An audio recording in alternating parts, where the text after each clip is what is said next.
USS that Ford Trump is considering plans to target cocaine facility and drug trafficking routes inside Venezuela. Can you speak to that? And given that Venezuela is not a cocaine-producing country, can you explain what the plans are there?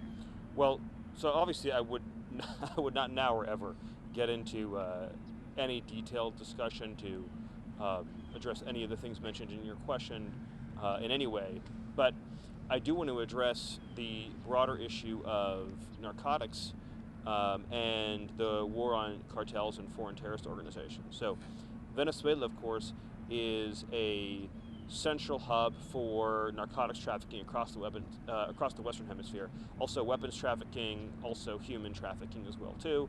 And we know that the Maduro regime is the Cartel de Sols, which is a recognized and designated narco-trafficking organization, and also Tren de Aragua is a recognized FTO, foreign terrorist organization.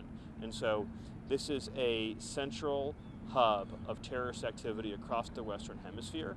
And just more broadly, as was made clear in the event yesterday, the President of the United States has made clear that narco-terrorists and narco-trafficking is a terrorist activity. These organizations are the ISIS of the Western Hemisphere. They control territory, they field armies, they exert enormous political control over nations and regions and governments and judicial systems through extortion, kidnapping, blackmail, murder, rape.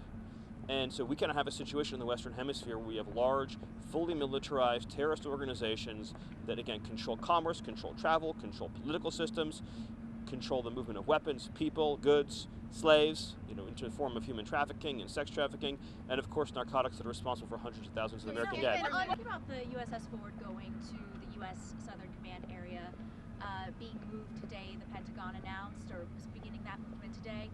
Is this a sign that land strikes are imminent?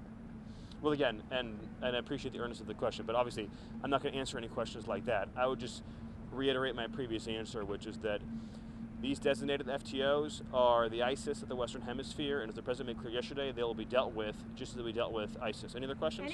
Would the administration consider putting U.S. troops on the ground in any capacity inside Venezuela? Well, I would refer to what Secretary Higgs said yesterday in terms of how the Department of War is viewing the issue of the strategies that are being used to fight these terrorists in the Western Hemisphere.